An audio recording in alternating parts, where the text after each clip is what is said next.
Hey composers and audio designers. I think my terrible scheduling may have scared some of you away from the first meeting. So just as an intro to this video, I'm Jacob. I'm a composition major here, and I'm going to be walking everyone through some workshops on composition and audio design in game development.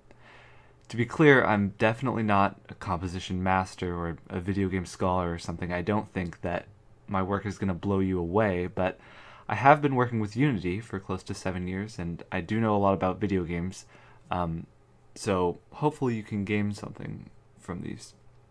Really, my hope is that these workshops, they don't need to show you exactly how it's done, so much as give you some tools to experiment on your own, which is why I'm going to be providing some tangible examples to practice with after every workshop. So without further ado, let's start with something easy. Starting with video game composition. There's a little bit of a pun there. I'm pretty proud of myself. For those of you familiar with normal composition, video game composition is not quite the same. Instead of building your own aesthetic and creating a world, you're reinforcing an existing world. You can't go off and do your own thing. You have to provide the right contextual emotions to what the developers are building with their game.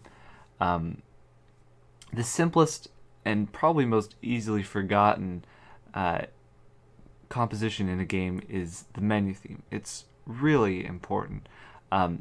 This is the composer's first chance to familiarize the player with their game, and it's the theme that gets played while people wait to start up the game, while they're troubleshooting controller issues or display inputs.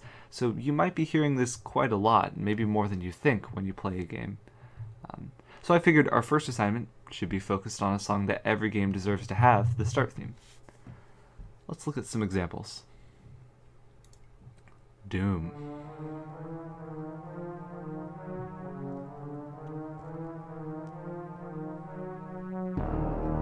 Now, each of these themes, they're a little bit long. If you don't have the time to listen to each one, then don't worry about it. Skip right through on the video. I'll also be providing links in the description below.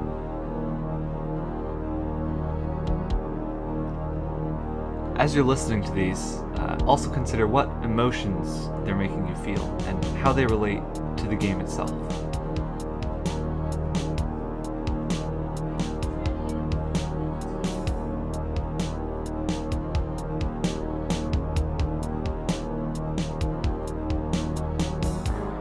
So Doom started quiet, definitely. It's pretty simple, and it's intended to repeat pretty clearly. I'll let the rest of the song play out.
So here at the end of the song, for those of you with a little bit of a music theory background, we have a 5-chord, one of only 2 in the piece, which is meant to kind of draw you back into the beginning of the piece. So we have also a pickup at the end. So this is the Dora Explorer moment where I ask you what it feels like and then answer myself. Just think about your answers, as I talk through mine. I definitely got dread. There's a bit of a badass tone maybe, especially when that ride comes in. And it definitely conveys doom, which is exactly what it's supposed to. By providing you these examples, I'm sort of trying to give you data points in an imaginary plot from which you can draw your own conclusions about start menu composition and composition for video games in general. I definitely have my own ideas, as you can tell by my subtly colored PowerPoint sections you'll see in a second. But really, I just want to give you a kind of diverse but successful definition for yourself to define. Up next, we have Kingdom Hearts.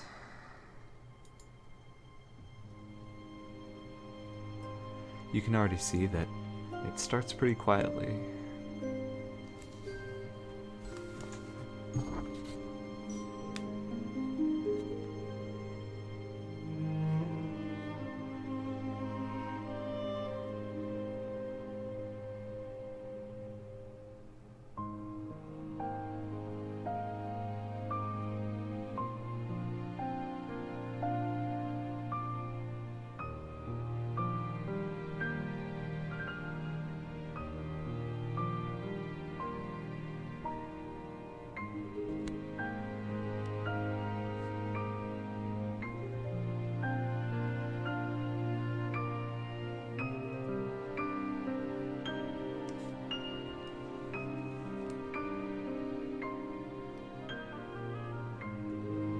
So you can probably tell by now that things are staying pretty simple. We've got this same piano refrain, this ostinato that's sort of keeping everything together as the composer layers other timbres in slowly.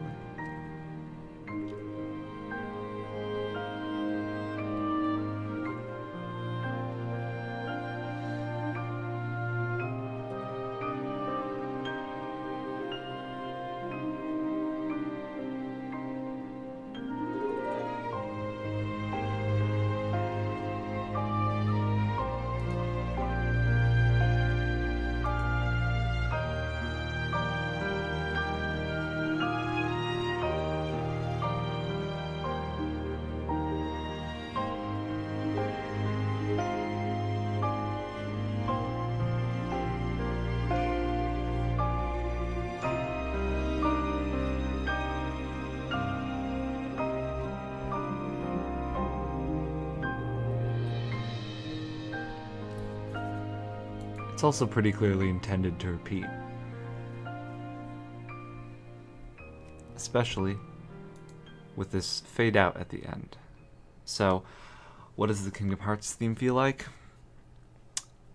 I'd say it feels exactly like this cover art here seems to show. We've got this serene, romantic, speculative nature. We've got Sora gazing up into the night sky. We have the heart moon. It really, really matches what Kingdom Hearts is, intending with this start menu. One more in my successful list category here, Battle Block Theater. This is what I think is iconic start music.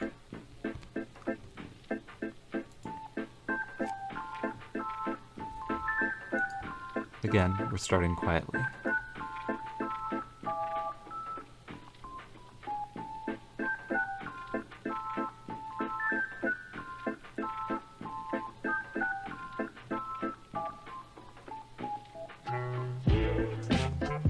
Ooh, I do love that bass clarinet. So we're layering in slowly.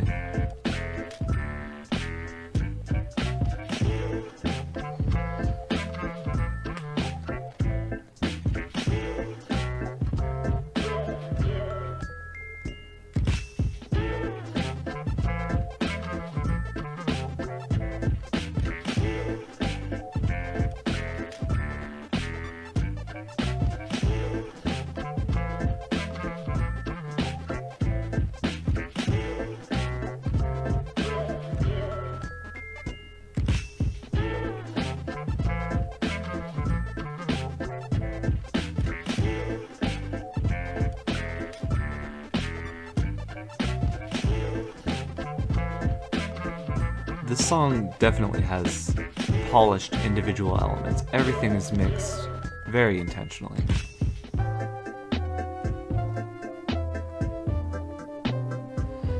And for the first time, compared to our other songs, we have a change, but of course it's going to return.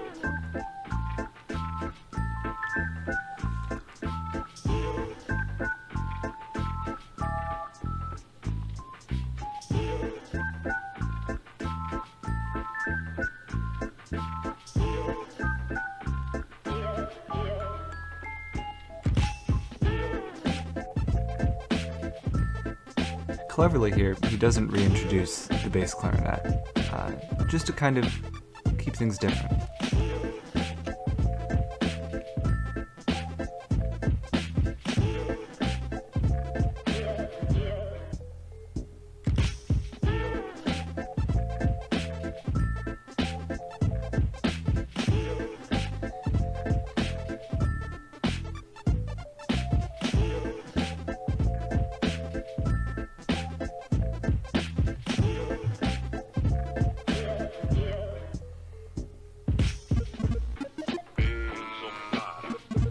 And now, we have a C section as well, as our B previously.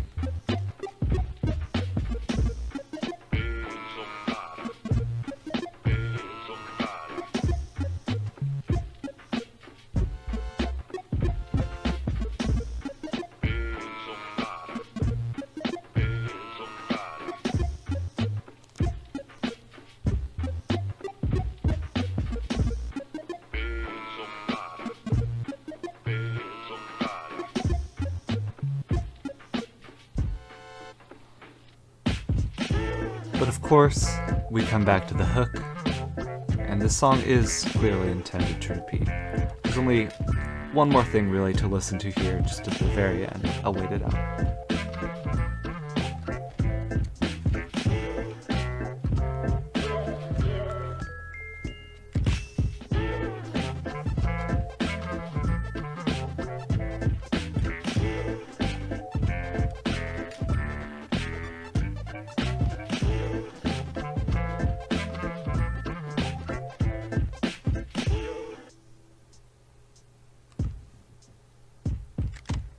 Right there at the very end of the song, we have a visceral cocking of a gun that really acts as a pickup to start back to the beginning with our soft organ. So we have this definitely significant pickup at the end. What does this song feel like? It's upbeat, it's grooving, it's exciting. It's everything that Battle Block Theater, if you're familiar with the game, is really looking for. So it definitely does a good job of representing. And though it had a lot of repetition, its length before reaching the B and C sections, which was about halfway through, really makes those B and C sections feel more significant. It's like, whoa, I didn't expect that this wasn't a short loop. So I've provided 3 pretty centralized imaginary data points for you guys to organize in your mind graphs. But I figured I should give some contrasting material as well, because not everyone has the time or resources to make something as polished as the Kingdom Hearts one or the Battle Block Theater one, for example. So here's some contrasting, but also I feel successful examples of a start menu theme. First, from Final Fantasy Adventure. It might be a bit piercing, because it is Game Boy Advance, I believe.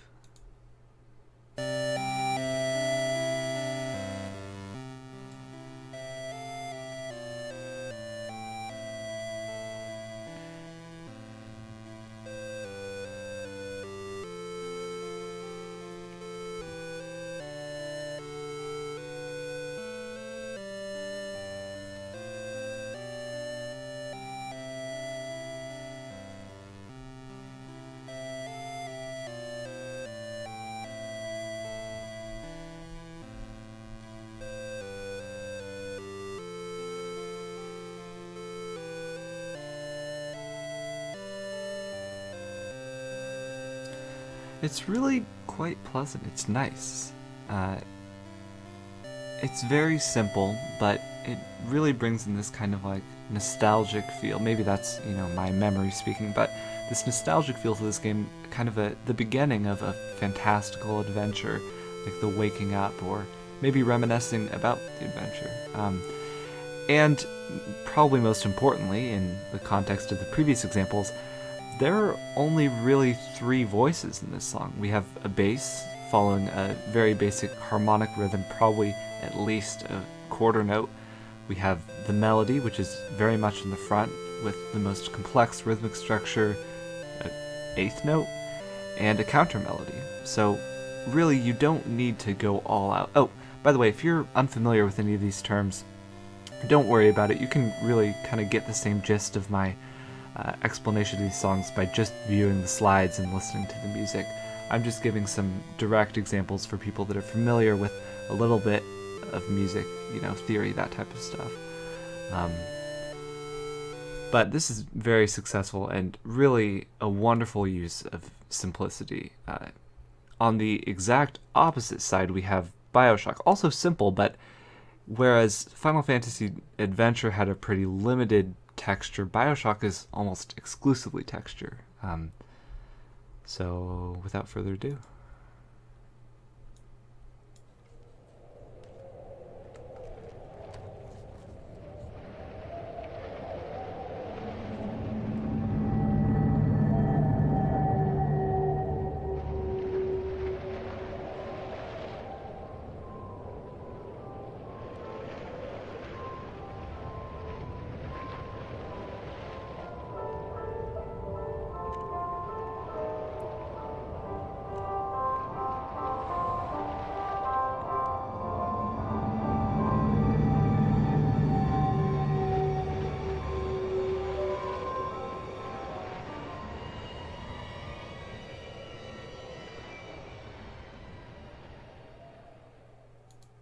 And that's the end of the loop. That's really all there is to it.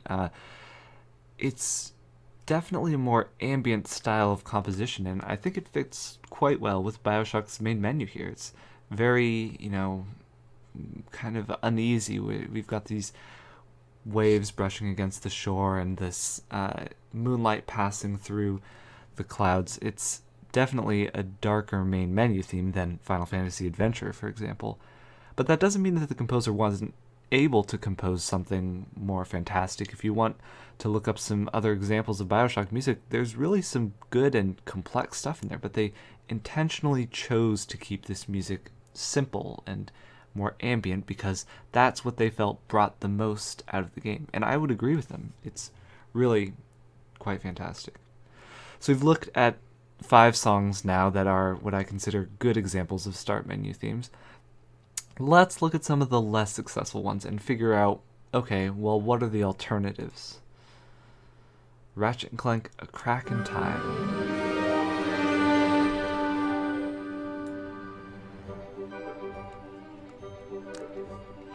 It started quiet. It's definitely interesting. And I like it. None of these songs that I'm going to be presenting next are bad songs.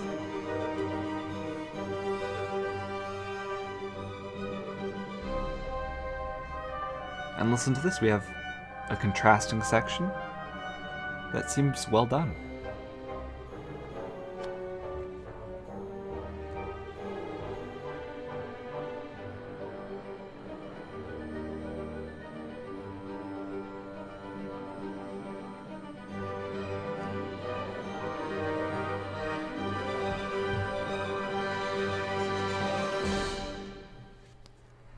And then it ends. And you can look up gameplay footage, or if you have the game, you can boot it up. If you stay on this main menu long enough, the stagnating main menu with essentially just one image, it's just going to end and start over once again. It creates this kind of anti-climax. You expect something to be happening, and then it doesn't. It's frustrating. What does it feel like? It feels regal, it feels adventurous, definitely successful. It feels like Ratchet and Clank music, but it feels like a transition. Like maybe this should be set to a timed loading screen or something of that nature. Like the ending is just, it needs to be brought back to this starting. It can't just end and start again. Up next, Monopoly. For those of you unfamiliar with the term shovelware, Monopoly for the Wii might have been a pretty good example. It's a type of game that's created mostly for monetary concerns, especially when you can purchase the board game Monopoly. It's just questionable as to why you really need the Wii experience. But that doesn't mean that this game doesn't deserve good music, and so let's see what the composer had in mind.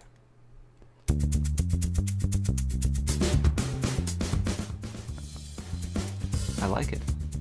It starts quiet.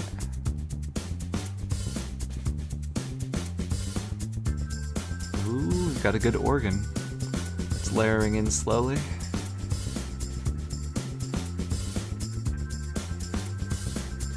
Oh, here we go.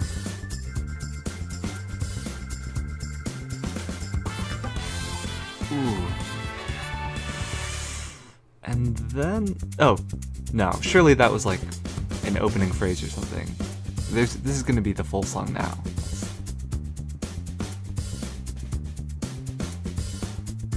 Oh, we're bringing back the organ. Yeah, this is a good song, definitely. I love the tambourine on the offbeats there, too.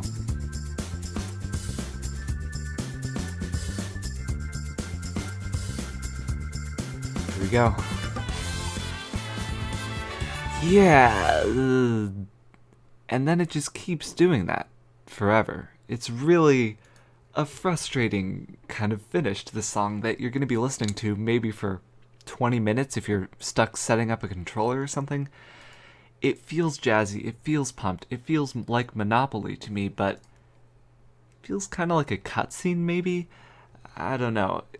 It really lends itself well to a transition into gameplay. Once you hit that final hit, then you're ready to move on. But if this is in a main menu looping, then it really is not very successful. If they elongated the phrase after the climax, then it would do fine, but that's not the case. Oh, another Monopoly. Maybe you might consider this another piece of shovelware. This game, for the Game Boy Advance, it has its merits, but, well, I'll just let you listen to the music.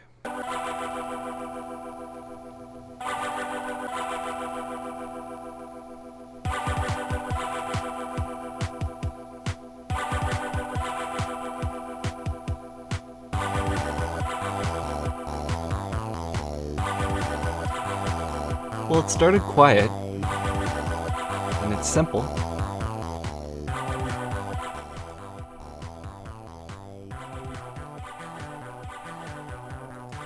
And it had some layering in slowly. I'm just doing pretty well by those standards.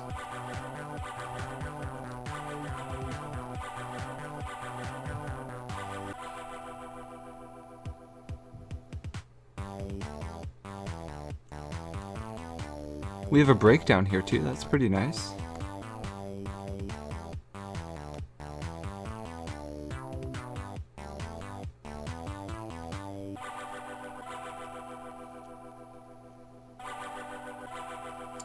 And it's intended to repeat. It even has sort of a pickup at the end. So Jacob, it's checked off all of the items on your fancy color-coded checklist here. Surely this is a good composition for Monopoly. It's done everything correctly. Well, to me, and this may not be the case for you, but to me, it feels a little bit like a Bubble Bobble theme or something. It doesn't quite capture the industrious excitement that I want from Monopoly. It's like the composer just went off and did their own thing. That's what I get from it, at least. So ultimately, what makes a title song successful? At least in my eyes, as you can tell from my bulleted lists. First off, it's gotta be a little bit simple. You can't really try and, blow someone away with the first note of your composition. You don't want to blast their speakers for sure if they haven't adjusted their volume levels. And you need something that is memorable and can really, lend itself well to the next categories here. being layering or changes. You really need to keep the audience's attention. You can't just perpetuate like the previous Monopoly example, which I showed you, which if we had listened to the rest of it, it just gets really old really fast. Especially Battle Block Theater does a good job of this with proper B and C sections, but you just need to remember that you have to bring those changes back. You have to be able to loop the song, which really helps with a pickup at the end of your composition. Really, if the song doesn't loop, it can't be played, more than, 3 times without being quite frustrating for the listeners. You should at least have a fade out at the end, if nothing else. But you could alternatively compose one really, really long song. I mean, if you're prepared to do that for a game jam. Finally, and probably the most importantly, you just need to have a well-fit emotion. You can't, like I said, the developers are paving the road. We're just embellishing maybe the sidewalk or something as composers. We're the support class of video game development. We're trying to bring out the best in the people we're working with our music. That's pretty much all I have to say about video game composition. I hope you found this entertaining or useful, or at least found out about some new cool music. Now, in the next video, I'll be showing you just a little brief intro to Unity for people that maybe are really afraid of Unity. Don't worry, it's not so crazy a beast. And I'll also be, there will be a link in the description of that video for the project, and I'll walk you through how this kind of composition test or demo will work out. I'll see you then.